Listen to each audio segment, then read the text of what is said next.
চলবে না।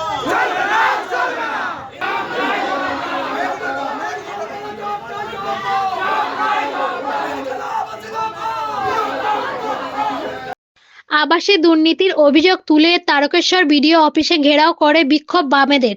সোমবার বিকেল থেকে সিপিএম তারকেশ্বর থানা কৃষক সভা ও ক্ষেত মজুর ইউনিয়নের পক্ষ থেকে তারকেশ্বর বিডিও অফিস ঘেরাও করে বিক্ষোভ দেখানো চলছে। ডেপুটেশনও দেওয়া হয়েছে বামেদের পক্ষ থেকে। বামেদের দাবি, আবাস যোজনার প্রকৃত প্রাপকদের বঞ্চিত করে শাসক দলকে নেতা ও তাদের ঘনিষ্ঠদের বাড়ি পাইয়ে দেওয়া হয়েছে। সেই সাথে কাটমানিও নিয়েও আবাসের বাড়ি পাইয়ে দিয়েছে শাসক দল। তাই নতুন করে আবাসের নামের তালিকা তৈরি করতে হবে দাবিতে বিক্ষোভ দেখাচ্ছেন বাম সংগঠনগুলি। সন্ধ্যা নামার পরেই বিক্ষোভ চলতে দেখা পাওয়া গেল।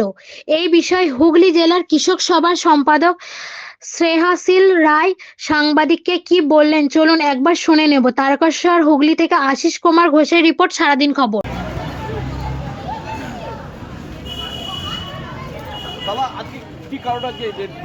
আপনারা তো শুনছেন, আবাসন প্রকল্পে সীমাহীন দুর্নীতি এবং বঞ্চনা হয়েছে।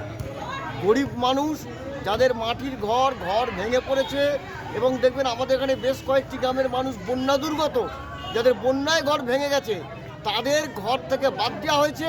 এবং সেই জায়গায় শাসক দলের নেতাদের, তাদের যারা তাঁবে থাকে, সেই তাঁবেদার দুতলা তিনতলা বাড়ির মালিক, তারা এবারে আবাসন যোজনায় যোগ্য বলে বিবেচিত হয়েছে। এবং সবচাইতে বড় কথা, যা সমীক্ষার কাজ ভালো করে করা হয়নি। এবং তারপর ওরা যে বলেছিল গ্রামসভার মিটিং, কোনো জায়গায় গ্রামসভার মিটিং করেনি। ওরা ভেতরে নামের লিস্ট ঠিক করে তা ফাইনাল করে পাঠিয়ে দিয়েছে। আমরা সেই জন্য আজ গেছি যে এই জিনিস চলবে না, প্রকৃত প্রাপকদের ঘর দিতে হবে এবং তার জন্য নতুন করে সমীক্ষা করতে হবে এবং সমস্ত গরিব মানুষ যাতে পায় তার ব্যবস্থা করতে হবে। এই দাবিতেই আমরা কৃষক সভা এবং ক্ষেত মজুর ইউনিয়নের পক্ষ থেকে আজকে এই ডেপুটেশনে এসেছি। তারকেশ্বর ব্লকে 10টি গ্রাম পঞ্চায়েত আছে। অনেক জায়গায় দেখা যাচ্ছে দাদা, যারা প্রধান উপপ্রধান তাদের বাড়ির লোক দেখা যাচ্ছে 2-3টে করে বাড়িতে নাম লিস্টের নাম আছে। হ্যাঁ, তৃণমূলের নেতা, পঞ্চায়েতের প্রধান, উপপ্রধান, পঞ্চায়েত সমিতির কর্তা ব্যক্তি, তারা সবাই তাদের আত্মীয়দের ঘরের টাকা পাইয়েছে। আর এখানকার ভিডিও হচ্ছে তৃণমূলের দালাল ভিডিও। এ তৃণমূলের কথায় থাকছে, তৃণমূলের কথায় বসছে, কারণ তা না হলে এখানে কি ট্রান্সফার করে দেবে। সেই জন্য এখানকার ভিডিও তৃণমূলের দুর্নীতি, বেআইনি কাজের সঙ্গে যুক্ত হয়ে গেছে। আমরা এর বিরুদ্ধে প্রতিবাদ জানিয়ে ডেপুটেশন হয়েছি। আমাদের একটাই দাবি, সব গরিব লোক যাদের মাটির ঘর ভেঙে পড়েছে, তারা প্রত্যেকে যাতে ঘর পায়, কারুর নাম যাতে বাদ না যায়, এই দাবিতেই আজকে আমাদের ডেপুটেশন চলছে। প্রকৃত প্রাপকরা যাতে ঘর পায়। গরিব মানুষ, অসংখ্য মানুষ বাদ পড়েছে।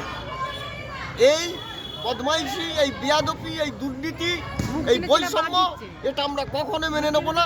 সেই জন্যই আজকে আমরা ডেপুটেশন। শাসক দল বলছে যারা প্রকৃত যারা প্রাপক তারা অবশ্যই পাবে, কারণ তারা হচ্ছে লক্ষ্মীর ভান্ডার তো বেছে দেয় না। লক্ষ্মীর ভান্ডার সবাইকে দেওয়া হয়েছে, কিন্তু এই ঘরের ক্ষেত্রে অন্যরকম। ঘরের ক্ষেত্রে ঘরের হচ্ছে লক্ষ লক্ষ টাকা। এর আগে কেন আবাসন যোজনা বন্ধ হয়ে গেল? কেন্দ্রীয় সরকারের প্রকল্প, এখান থেকে তৃণমূলের নেতারা কাটমানি খায়। অতীতে প্রমাণ হয়ে গেছে, আবাসন যোজনায় টাকা দিলে তার থেকে 20-30 হাজার টাকা তৃণমূলের নেতাদের দিতে হবে। সেই এবারেও তাদেরকেই ঘর দেবে যাদের কাছ থেকে টাকা মারতে পারে। এবং সেই জন্যেই গরিব মানুষকে বৈষম্য করে ওদের পেটোয়া লোকেদের ঘর দেওয়ার ব্যবস্থা। আমার নাম স্নেহাশীল রায়, আমি কৃষক সভার হুগলি জেলার সম্পাদক।